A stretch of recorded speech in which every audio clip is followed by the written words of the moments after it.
The cold wind howled through the empty streets as Henry Wallace pulled his tattered coat tighter around his frail body. His hands, rough and calloused from years of labor, trembled slightly as he clutched a small, faded envelope. His entire life savings. It wasn't much, just a little over $8,000, but to him, it was everything. The streetlights flickered, casting long shadows over the sidewalk as Henry walked slowly, each step heavier than the last. At 78 years old, his body wasn't as strong as it used to be, but his spirit had carried him through worse. His destination loomed in the distance, a luxury car dealership, its grand glass windows glowing under the city lights. Inside, sleek and expensive cars sat proudly under showroom lights, their polished exteriors reflecting a world that Henry no longer felt a part of. But he had no choice. He needed a car. It wasn't for comfort or status, it was for survival. A life that once was. Henry hadn't always been like this. Once upon a time, he had a life filled with love, warmth, and purpose. He had been a carpenter, crafting beautiful wooden furniture with his hands. His wife, Eleanor, used to sit by the window of their small home, watching him work, her laughter filling the air like music. But life had a cruel way of taking everything away. Eleanor passed away 5 years ago. Cancer. The medical bills drained their savings, and without her, their home no longer felt like home. Their only son, Michael, had moved across the country, busy with his own family. Henry never blamed him. Young people had their own lives to live. And so, Henry was left behind. His hands, once steady and strong, now trembled with age. His eyesight blurred at times, his knees ached when he walked too far, and the long bus rides to the grocery store and doctor's appointments were becoming unbearable. A car wasn't a luxury. It was a necessity. But in a world that moved fast, where people valued youth and wealth over wisdom and kindness, who would take an old man seriously? The symbol of hope. As Henry approached the dealership, he hesitated at the entrance, his reflection staring back at him in the spotless glass doors. His coat, once a proud shade of brown, was now faded and frayed at the edges. His shoes, worn from years of walking, barely held together. Tucked inside his coat pocket was a photograph, old, creased, and precious. It was a picture of Eleanor, holding Michael as a baby, smiling at the camera like she had all the happiness in the world. Henry ran his fingers over the image, his heart aching. "I just need a car, Eleanor," he whispered, as if she could hear him. "Something simple. Something that'll keep me going." Taking a deep breath, he stepped inside. Laughter and disrespect. The moment Henry entered, the atmosphere shifted. The sleek showroom was filled with well-dressed salesmen, sipping coffee, talking in hushed tones, and eyeing customers who looked like they had money. The scent of new leather and polished metal filled the air. But Henry? He didn't fit in.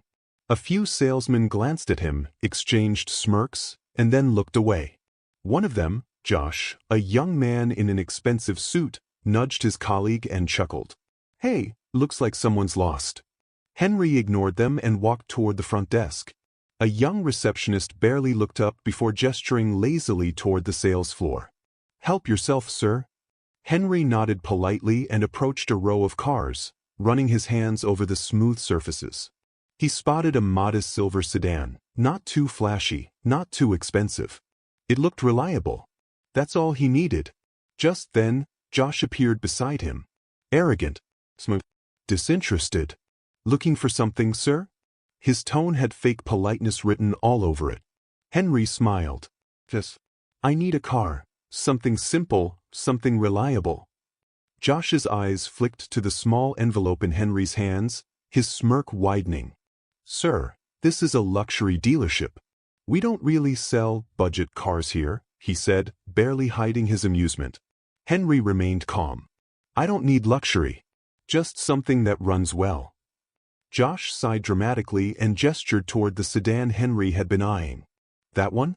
$22,000. Henry opened his envelope. "I have $8,500. Can we work something out?"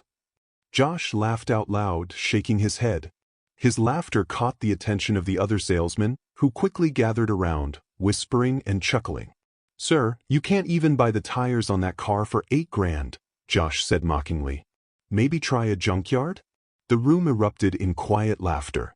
Henry stood there, gripping his envelope tightly. He didn't flinch. He didn't argue. He just looked at them, their expensive suits, their careless smirks, their complete lack of respect. For a moment, the world felt smaller, like it was closing in on him. And then, he turned and walked away. But what they didn't know was that by tomorrow, he would own this place. Henry stepped out of the dealership, the laughter still ringing in his ears. The night air was cool and heavy, carrying the distant hum of city traffic. He took a deep breath, stuffing his envelope back into his coat pocket. Maybe they're right, he thought bitterly. Maybe I don't belong in a place like that. His feet carried him toward a small diner across the street, its neon "Open 24/7" sign flickering slightly.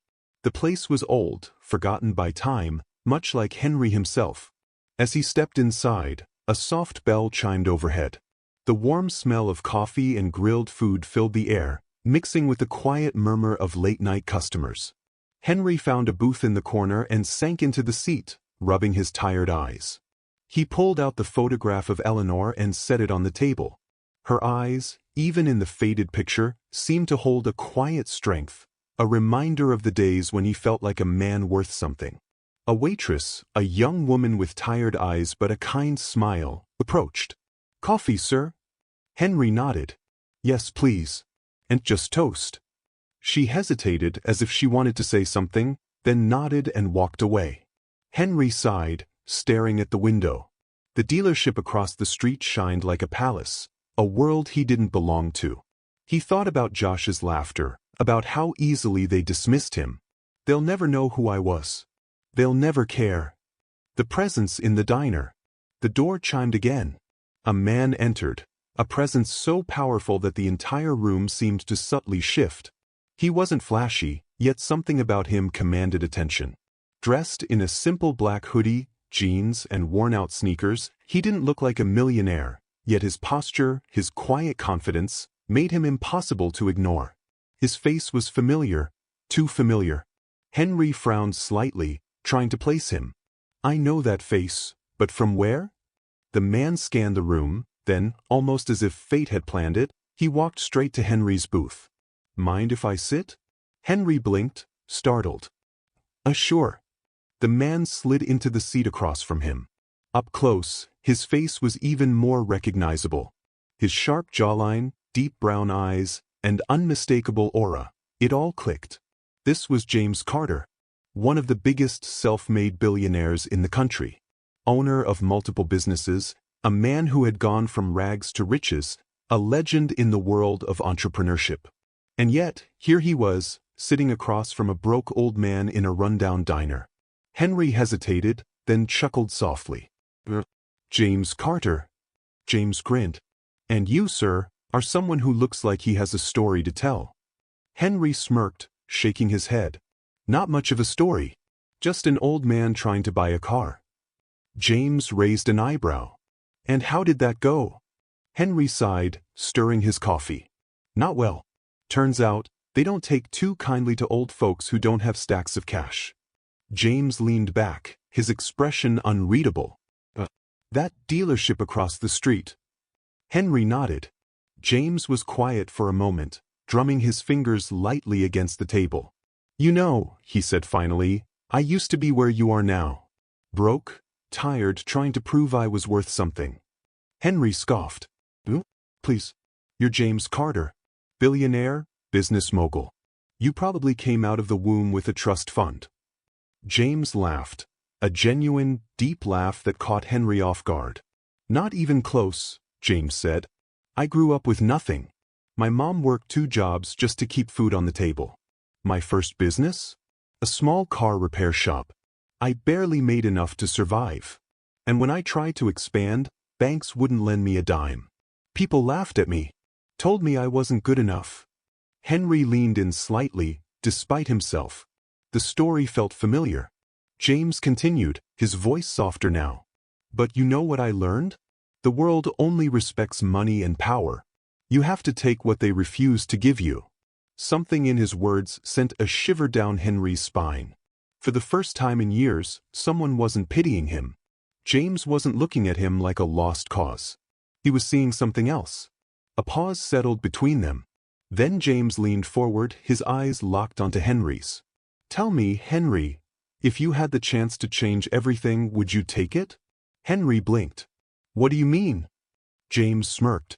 "I mean, what if tomorrow you weren't just some old man trying to buy a car? What if tomorrow you owned that dealership?" Henry chuckled. "You're joking." James didn't smile. He didn't even blink. "I don't joke about power, Henry." A silence fell over the table. Henry could hear the distant sound of a car horn outside, the quiet chatter of other diners, the beating of his own heart. He studied James carefully. Was this man just being kind?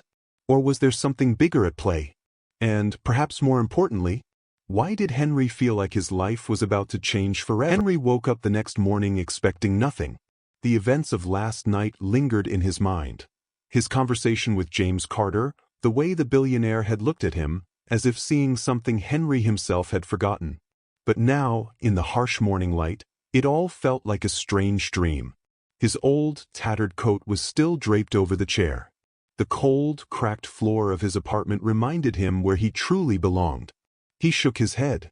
Why would a man like James Carter do anything for someone like him? Still, something tugged at him. What if? Henry sighed, grabbed his coat, and stepped outside. A visit to the dealership. Henry wasn't sure why he went back to the dealership. Maybe to prove to himself that nothing had changed. The moment he stepped in, the reaction was instant.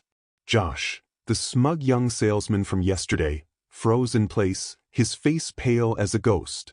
Other employees whispered among themselves, exchanging stunned looks. Henry frowned. What the hell is going on? Then, from the manager's office, a sharply dressed man in his 50s, someone Henry had never seen before, rushed forward. "Mr. Bennett," the man beamed, shaking his hand vigorously. "I was hoping you'd return today." Henry blinked. Mr. Bennett? No one had spoken to him like that in years. Do I know you?" The manager chuckled nervously. No, sir, but we received notice this morning. We weren't aware that the dealership had changed ownership." Henry's stomach dropped. "Changed ownership?" he repeated. The man nodded quickly. "Yes, sir. As of this morning, the official paperwork went through. You are now the owner of this dealership." The room spun. Henry felt his breath hitch, his fingers trembling slightly as he gripped the counter for support. Josh's expression was frozen between shock and horror, the same mouth that had laughed at him yesterday now too stunned to speak. Henry turned, his mind racing. This wasn't real. This couldn't be real. And then, the glass doors opened. James Carter walked in, hands in his pockets, wearing that same casual, confident grin. "Morning, Henry," he said. Henry stared at him, words completely failing him. "You?" he finally managed to choke out. James smirked. "What? You thought I was joking?" A deal signed in silence. Henry found himself in the manager's office, sitting across from James, staring at a thick folder of official documents. His name was on them. His name. "Why?" Henry finally asked, his voice barely a whisper. James shrugged. "I told you. I don't joke about power." Henry swallowed hard. This is too much. I can't take this." James leaned forward, his expression suddenly serious. "Yes, you can." Henry shook his head, overwhelmed. "You don't even know me." James smirked. "I know exactly who you are, Henry. And I know what it feels like to be laughed at when all you wanted was a chance." Henry's fingers curled over the edge of the desk. James continued, his voice softer now. "The first time I walked into a dealership, I got laughed at too. I was 24, had saved every last penny for a down payment on a used truck. They didn't take me seriously. So I left, and I promised myself, one day, I'd own the place that turned me away." Henry stared at him, something inside him cracking open. James leaned back, his expression unreadable. "And now, Henry, I'm giving you that same chance. What you do with it is up to you." Silence. Henry looked down at the papers again. His name. A life that had once seemed like a dead end now had a road stretching before it, long, unknown, terrifying, but open. He exhaled shakily, and with trembling hands he picked up the pen. Henry sat in his new office, his hands still trembling. The thick papers on the desk bore his name, a name that for years had felt worthless. The dealership employees moved cautiously around him, sneaking glances through the glass walls. No one knew what to make of this. Neither did Henry. How did this happen? How is this real? The pen he had used to sign the papers still felt heavy in his fingers. He wasn't just some washed-up old man anymore. He owned this place. What? A secret revealed. A knock at the door. James Carter stood there, his arms crossed, wearing his signature smirk. "You're not going to stare at that contract all day, are you?" Henry exhaled sharply. "You really did this," he muttered. James walked in and sat across from him, studying him for a moment before saying, "I had a Henry in my life once." Henry frowned. "What do you mean?" James leaned forward, his voice lower now. "My father was a car mechanic. He worked himself to the bone, day and night. But no matter how hard he worked, no one respected him. He was just another guy covered in grease." James swallowed, looking down at his hands. "Then one day he walked into a dealership, just like you did." Henry didn't breathe. James' jaw tightened. He had saved for years. All he wanted was to buy a car. Not anything fancy, just something reliable. But the moment he stepped inside, the salesman laughed. They looked at his dirty hands, his oil-stained jacket, and they laughed. Henry felt a painful lump rise in his throat. James continued, his voice sharper now. "He walked out of that dealership humiliated. He never went back. And a year later, he died in an accident. He never got the chance to drive the car he spent his life working for." Silence. The air in the room felt heavier than 1,000 bricks. Henry's vision blurred for a moment. James looked at him, his expression unreadable. "I was 14 when he died. I promised myself, one day, I'd buy the places that laughed at people like him. I'd make sure no one got treated the way he did." He exhaled, rubbing his hands together. "And yesterday, when I saw you standing there being laughed at the way my father was." He looked straight into Henry's eyes. "I knew it was time to keep my promise, the weight of kindness." Henry's lips parted, but no words came out. "How do you thank someone for something like this?" His fingers curled into fists, his throat tightening. I don't know what to say." James gave a small, almost sad smile. "Then don't say anything. Just don't waste this chance." Henry looked around the office. His office. For years, life had told him he was nothing, that he had failed. But now, someone, this man, had seen something in him that he couldn't even see in himself. Henry swallowed hard. And for the first time in years, he believed. 1 month later, the dealership had changed. And so had Henry Bennett. Gone were the ripped clothes, the slouched shoulders, the weary look of a man beaten down by life. In their place stood someone new, a man wearing a sharp suit, shoulders back, confidence in his stance. The old Henry would have never imagined himself here. But here he was. That evening, James Carter walked into the dealership, hands in his pockets, the same easygoing smirk on his face. Henry met him at the door. "So," James said, "how's the boss life treating you?" Henry chuckled, shaking his head. "I still wake up thinking it's all a dream." James shrugged. "Dreams are just plans you haven't started yet." Henry's smile softened. "I finally get what you meant. It wasn't about the dealership, was it?" James' smirk faded into something sincere. "No. It was about giving you back your power." Henry exhaled. "You did that. You changed my life." James shook his head. "No, Henry. You did. You just needed someone to remind you what you were worth." Henry felt a lump rise in his throat, but this time it wasn't sorrow. It was gratitude. As James turned to leave, Henry called out, "Wait." James stopped. Henry extended his hand. "Thank you." James took it, his grip firm. "Pass it on." And with that he walked away. Henry watched him go, the weight of those 2 words settling deep inside him. Pass it on. A lesson. A challenge. A legacy. Henry turned back to his dealership, his business, his future. He wasn't just the man who owned a dealership now. He was the man who would change lives. Henry walked through the showroom, watching his employees assist customers with respect, warmth, and dignity.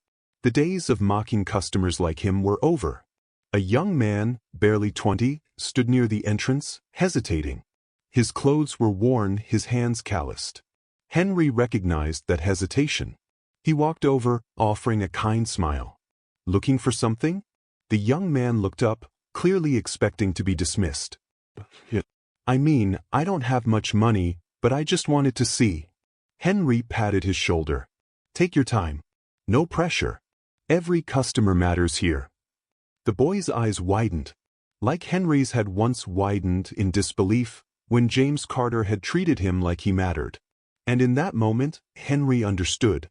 James hadn't just bought him a dealership. He had given him back his dignity.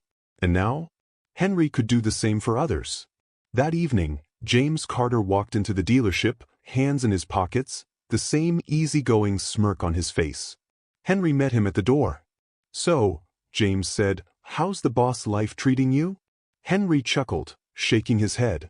"I still wake up thinking it's all a dream." James shrugged. "Dreams are just plans you haven't started yet." Henry's smile softened. "I finally get what you meant. It wasn't about the dealership, was it?" James' smirk faded into something sincere. "No. It was about giving you back your power." Henry exhaled. "You did that. You changed my life." James shook his head. "No, Henry. You did. You just needed someone to remind you what you were worth." Henry felt a lump rise in his throat, but this time it wasn't sorrow. It was gratitude.